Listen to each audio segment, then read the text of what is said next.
साहब का नाम है, कमर जावेद बाजवा। उनके बेटे ने कहा कि जी प्रॉपर्टी के प्राइस गिर गई थी हाँ, कोविड के जमाने में, तो इसलिए मैंने प्रॉपर्टी ले ली और फिर दूसरे भाई को दे दी क्योंकि उसको जरूरत थी। कोई बड़ी बात नहीं, क्या फर्क पड़ता है भाई? क्या फर्क पड़ता?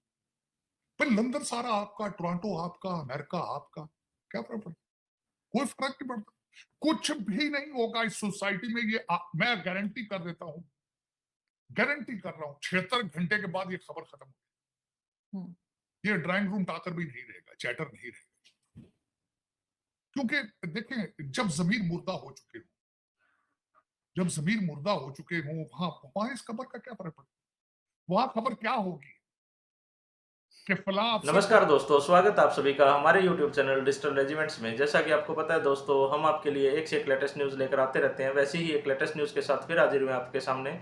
लेकिन उससे पहले दोस्तों, अगर अभी तक आपने हमारे चैनल को सब्सक्राइब नहीं किया है तो प्लीज़ सब्सक्राइब कर लीजिए। और यही न्यूज़ अगर आप हमारे फेसबुक चैनल पर देख रहे हैं दोस्तों, तो प्लीज़ हमें फॉलो कर लीजिए। तो दोस्तों, न्यूज़ आ रही है पाकिस्तान से।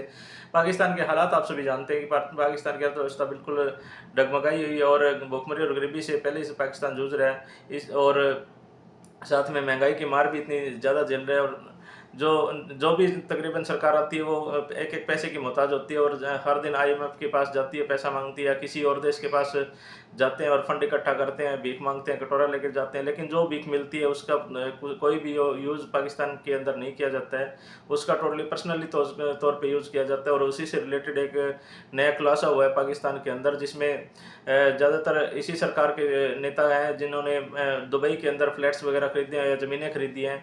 और लगभग 12,000 बिलियन डॉलर का इन्होंने वहाँ पर प्रॉपर्टीज़ खरीदी है दुबई के अंदर। और इसी से रिलेटेड अभी रिपोर्ट आई है। तो वैसे तो हंगामा चल ही रहा है पाकिस्तान में, लेकिन होगा क्या, फिर से कोई नया चूरन दे दिया जाएगा? इसी से रिलेटेड न्यूज़ है दोस्तों। न्यूज़ बड़ी ज़बरदस्त है, आप अंत तक हमारे साथ जुड़े रहिए। चलिए न्यूज़ को करते हैं उनकी स्टार्ट। 4 ट्रिलियन डॉलर की इकोनॉमी और उनके यहाँ से 17 बिलियन डॉलर जो है वो दुबई में प्रॉपर्टी ली गई, जबकि पाकिस्तान जिसके पास कुछ भी नहीं है, 1 बिलियन डॉलर के लिए मारा मारा फिरता है। वहां से जो है वो 11 बिलियन डॉलर की प्रॉपर्टी निकली है, जो प्रॉपर्टी लीक्स के नाम से एक चल रहा है। हमारे टीवी चैनल्स पे हंगामा है, लोगों के नाम बताए जा रहे हैं, पिक्चर्स दिखाई जा रही हैं और हर कोई ये कह रहा है कि जी ये तो हमने डिक्लेयर किया हुआ था, हमने तो ऐसी कोई बात नहीं है। तो यही 11 बिलियन ये मुल्क में नहीं लगा सकते थे सर? आरजू, सबसे पहले तो आपने 1 बिलियन तो खबर में ही कम कर दिया कुछ। मेरे ख्याल में खबर तो 12 मिलियन, 12 बिलियन की थी। लेकिन अभी ये टिप ऑफ द आइसबर्ग है। ये हम्म। टिप ऑफ द आइसबर्ग है, सिर्फ दुबई। अरे बस दुबई। अभी तो खलीज स्टेटें भी 7 और मौजूद हैं, 7 हैं खलीज स्टेटें। और उसके बाद हमारा ज्यादा पैसा तो लंदन में है, आधा लंदन तो हमारा है, पाकिस्तान का है। उसके बाद आजकल जो फेवरेट डेस्टिनेशन है आपके करप्ट लोगों की, सब जो करप्ट है, आप दर हकीकत आप ये कभी ना सोचें कि सिर्फ सियासतदान करप्ट है ना। सियासतदान तो बेचारे सिर्फ खबरों में है। मैं तो ऐसे ऐसे लोगों को जानता हूं जो कि बहुत बाइज्जत लोग हैं पाकिस्तान के अंदर, बड़े बड़े पोर्टफोलियो। इस वक्त आपके हर करप्ट जो है वो डेस्टिनेशन उसकी टोरंटो है। मैं टोरंटो, मैं बॉर्डर क्रॉस करता हूं तो मुझे हवा में से आपके खून की स्मेल आती है, खून। लेकिन आरजू, मैं मेरा क्वेश्चन है आज 25 करोड़ लोगों से। ना तो ये नई खबर है दुबई की, ये नई खबर नहीं। दूसरा, इसका क्या, इस खबर का एक सिर्फ हाँ ड्राइंग रूम टाकर है एक। ये सिर्फ ड्राइंग रूम में बैठ के 4 लोग हैं जो विस्की का गिलास लेंगे, साथ सिगरेट पिएंगे, तो उस पर बात करेंगे भाई, हाँ भाई वहां का भी आप किस किस का निकला है। क्या फर्क पड़ता है? पनामा लीक आई थी तो कुछ हुआ था? सिर्फ उसको सियासी मकासद के लिए इस्तेमाल किया गया था, उसके अलावा उसका कुछ असर नहीं था। आरजू, जब जिस सोसाइटी में शराफत को प्रमोट करना छोड़ दिया जाए, जिसमें शरीफ आदमी को लड़की का रिश्ता कोई ना दे, वहां ऐसी खबरें खबरें नहीं होती। वहां ये खबरें खबरें नहीं होती। जिस मुल्क के अंदर 4,000 टन गंदम बोरियों में डाल के अफगानिस्तान स्मगल कर दी जाए, वहां ये कुछ भी नहीं। जहां सैलाब जदगान के लिए इमदाद आए, जहां जलजिला जदगान के लिए इमदाद आए, और उनके एयर कंडीशन खैमे सियासतदान और अफसरान और ब्यूरोक्रेसी, करप्ट रूलिंग एलीट आपस में बांट ले, वहां ये खबर खबर नहीं। जहां गुर्दे लोग बेच के अपने बच्चों का पेट पाल रहे हो, वहां ये खबर खबर नहीं।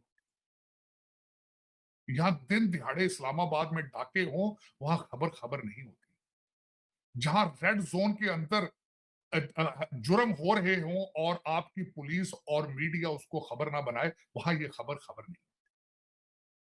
मैं आज ये बल्कि मैं जिन लोगों की आज मैं अभी तक खबर आई है, इसमें कोई ऐसी बड़ी बात नहीं है। मैं तो कहता हूँ कुछ भी नहीं, सब लोगों को पता है। 25 करोड़ लोगों को पता है कि उनको लूटने वाले कौन है, पता है। आप किसी कचहरी में जाएं तो आप रेट देखें पुलिस वालों का और जजों के रेट देखें तो आपको खुद पता चल जाता है कि ये क्या है।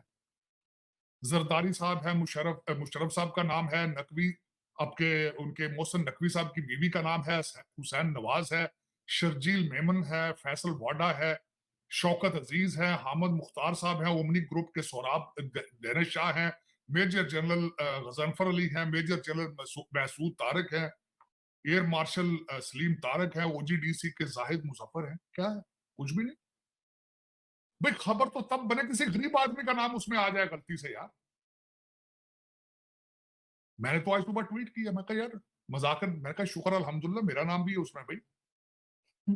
ये तो शुगल है लोगों के लिए, ये तो ड्राइंग रूम का एक एक तो लोग बाजवा साहब का नाम है, कमर जावेद बाजवा। उनके बेटे ने कहा कि जी प्रॉपर्टी के प्राइस गिर गई थी कोविड के जमाने में, तो इसलिए मैंने प्रॉपर्टी ले ली और फिर दूसरे भाई को दे दी क्योंकि उसको जरूरत थी। कोई बड़ी बात नहीं, क्या फर्क पड़ता है भाई, क्या फर्क पड़ता भाई। लंदन सारा आपका, टोरंटो आपका, अमेरिका आपका, क्या फर्क पड़ता? कोई फर्क नहीं पड़ता। कुछ भी नहीं होगा इस सोसाइटी में, ये मैं गारंटी कर देता हूं, गारंटी कर रहा हूं, 76 घंटे के बाद ये खबर खत्म हो, ये ड्राइंग रूम टाकर भी नहीं रहेगा, चैटर नहीं रहेगा। क्योंकि देखें, जब जमीर मुर्दा हो चुके हो, जब जमीर मुर्दा हो चुके हो, वहां इस खबर का क्या फर्क पड़ता? वहां खबर क्या होगी कि फला अफसर को पकड़ के सजा दे दी गई है। भाई दुबई में खबर ये होनी चाहिए कि जिन लोगों के नाम निकले हैं उनको, उनकी सिटीजनशिपें कैंसिल कर दी गई हैं, उनको अरेस्ट करना शुरू कर दिया गया, ये खबर होगी इस सोसाइटी। मेरे जैसे ये खबर होगी कि दुबई लीक्स और पनामा लीक में जो करप्ट अफसरान थे उनको पकड़ लिया गया, ये खबर होगी। सर यहाँ तो सफाइयां पेश की जा रही है टीवी चैनल्स पे, कहने जी कोई जुर्म नहीं है बाहर प्रॉपर्टी बनाना। क्या फर्क पड़ता? नहीं नहीं, क्या फर्क पड़ता है? ओजीडीसी का अफसर है, क्या फर्क पड़ता है? मेजर जनरल की तनख्वाह है भाई, उसने प्रॉपर्टी ले ली, क्या फर्क? लेविश प्रॉपर्टी से साथ लफज, लेविश लेविश प्रॉपर्टी साथ लफज है। डिक्लेयर की है आपने, प्रॉपर्टी डिक्लेयर की है, ये क्यों नहीं डिक्लेयर किया? खरीदी कैसे है? ओजीडीसी के अफसर की तनख्वाह कितनी है भाई? तो उसने प्रॉपर्टी वहां किस तरह खरीद ली है? बताए तो सही मुझे ये तो बताए ना। वो कौन पूछता है भाई? जमीन मुद्दा है। हाँ एक बात, आज मैं आपके इस प्रोग्राम के जरिए एक सवाल जरूर करूंगा, वो भी अपने मौलवी भाईजान से करूंगा, जो मुसलसल पाकिस्तान में कहते हैं हम जिहाद करेंगे, पाकिस्तान का मतलब क्या, ला इलाहा इल्लल्लाह। उनसे मैं एक क्वेश्चन करूंगा आज, इस हराम की कमाई से उम्रा और हज आपका कबूल होता है? ये जितने जिन लोगों के नाम है दुबई वालों के, सब हज उम्रे भी करते हैं करप्शन के पैसों से। बल्कि मेरा एक दूसरा क्वेश्चन होगा, 125 बिलियन डॉलर इस वक्त लोन है आपका पाकिस्तान का, क्या पाकिस्तानी शहरी जो हज और उम्रा करते हैं वो जायज है? इस्लामी तालीमात के हिसाब से अगर आप कर्जे में हैं तो आपके ऊपर तो हज होना है, आप हज नहीं कर सकते अगर कर्जा है किसी के, वो भी सूद के साथ आप दे रहे हैं। सूद है भाई, आप IMF को भी सूद देते हैं, आप चाइना के जो कर्जे उन पे भी सूद देते, क्या आप हर जुमरा कर सकते हैं? ये क्वेश्चन है। मैं तो इसमें मैं रिलीजियस स्कॉलर नहीं हूं, मैं तो एक पॉलिटिकल साइंस का स्टूडेंट हूं। क्या आप इस हराम की कमाई से उम्रे और हज और सरकारी खर्चों पे हज और उम्रा कर सकते हैं? क्या एक पूरे कंट्री ने जब 125 बिलियन का कर्जा देना हो दुनिया का, क्या वहां से लोग जाके हज उम्रा कर सकते हैं? ये मेरा क्वेश्चन। लेकिन क्या करेंगे कि जब आपने इस्लाम के स्पिरिट को समझने की बजाय रिचुअल्स में फंस जाए, उस वक्त यही होता है। बल्कि आज मैं ये भी कहना चाहूंगा, खासकर अक्सर क्योंकि आरजू देखने वाले इस वक्त उस रीजन में पाकिस्तान के ऊपर ही ब्लेम लगाते हैं कि पाकिस्तान में रेडिकलाइजेशन है। मैं आज ये भी कहना चाहूंगा कि तालिबान माइंडसेट जो है वो हर रिलीजन में मौजूद है। इसको बिल्कुल नहीं सोचना चाहिए। और मेरे कुछ भाई जो बॉर्डर से उस तरफ सोचते हैं कि शायद उनको ही ज्यादा नफरत है पाकिस्तान से। तो बताना ये चाहता हूं, पाकिस्तान बना ही नफरतों की वजह से था आपके साथ भाईजान। इधर भी उतनी नफरत है, जब आपको, अगर आपको नफरत है पाकिस्तान से, तो इधर भी सारा दिन जिहाद जिहाद हो रहा है। और दूसरा ये कि आपकी तरफ, आप कहते हो ना रिलीजियस रेडिकलाइजेशन, शायद पाकिस्तान में आपकी तरफ भी वही है। घर वापसी क्या है, जिहाद लब के खिलाफ जो सारी मूवमेंट है वो क्या है, वो भी रेडिकलाइजेशन। यहाँ क्रिश्चियन जो है फार राइट के एवेंजलिस्ट वोट, वो भी तालिबानी माइंडसेट के। हर रिलीजन के अंदर गंद मौजूद है, इसमें कोई शक नहीं है। मैं हमेशा ये कहता हूं, एक्सेप्ट करो एक दूसरे के रिलीजन को, इज्जत करो एक दूसरे के रिलीजन की फीलिंग्स की इज्जत करो, और आगे चलो, पीछे ना जाओ। जो मुगलों ने वहां किया था, मैं उसको कंडेम करता हूं, लेकिन उसको लेके आप आगे नहीं बढ़ सकोगे भाईजान। आपके घर में भी 20-25 करोड़ बैठे हैं, उनको किस तरह डिपोर्ट करोगे सबको? किधर जाएंगे वो? उनके साथ जिंदगी गुजारना सीखो, उनके साथ, उनको सिखाओ, उनको देखो, उनके साथ आगे चलो। आपका मजहब जो है, हिंदुइज्म और जैनिज्म या बुद्धिज्म या जो कुछ भी है, हर मजहब दुनिया का प्यार मोहब्बत की तालीम देता है। कोशिश करो कि आप अच्छे हिंदू बनो। मैं हर मुसलमान को भी कहता हूँ, अच्छा मुसलमान बनने की कोशिश करो। नफरतों में कुछ नहीं पड़ा, आपने 76 साल इसमें बर्बाद किए, तो आप इस पे अपना टाइम जाया ना करो। इधर तो लोग जो बैठे हैं नफरत में, उन्होंने अपने दिमाग के तो ताले लगा दिए, ताले लग चुके हैं। कहते हैं mind and umbrella doesn't work until you open it up. तो इसको, ये प्रैक्टिकली इस फैक्ट, मैं ये यही कह रहा था। लेकिन इस पे आज अफसोस ये है कि दुबई की जो इसलिए हमने बात की है, ये कोई नई नहीं है।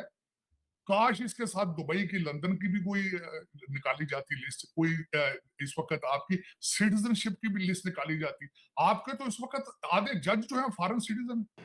तो मेरा तो दोस्तों देखा आपने कि पाकिस्तान के हालात तो पहले से ही खस्ता चल रहे हैं, और पैसे के लिए तो एक एक पैसे के लिए पाकिस्तान तरस रहा है। आए दिन किसी ना किसी देश के अंदर जाकर भीख भी मांगता है, और वो किसी ना किसी बहाने से फंड इकट्ठा करके लाता है। लेकिन उनकी हमेशा से आदत रही है, जो भी सरकार हो, चाहे वो पहले वाली सरकार हो, चाहे अभी जो प्रेजेंट में चल रही है, इन सभी को अपने पर्सनल तौर पर ही जो पैसा आता है वो पर्सनल तौर पर ये यूज़ करते हैं। इसी की जो रिपोर्ट आई है अभी कि दुबई के अंदर 12,000 बिलियन डॉलर का इन्होंने प्रॉपर्टीज़ खरीदी है, और उस प्रॉपर्टीज़ को भी जैसे आज तक पता भी नहीं लगने दिया कि कैसे इन्होंने खरीदी है, या अपने घर वालों के नाम कर दिए, अपने बच्चों के नाम कर दिया। लेकिन पाकिस्तान का जो एक बच्चा बच्चा तरस रहा है, रोटी के लिए तरस रहा है, लेकिन उससे किसी को कोई मतलब नहीं है। सभी को अपना जीवन लग्जरी लाइफ जीनी और लग्जरी लाइफ बनानी है, उसी से रिलेटेड है।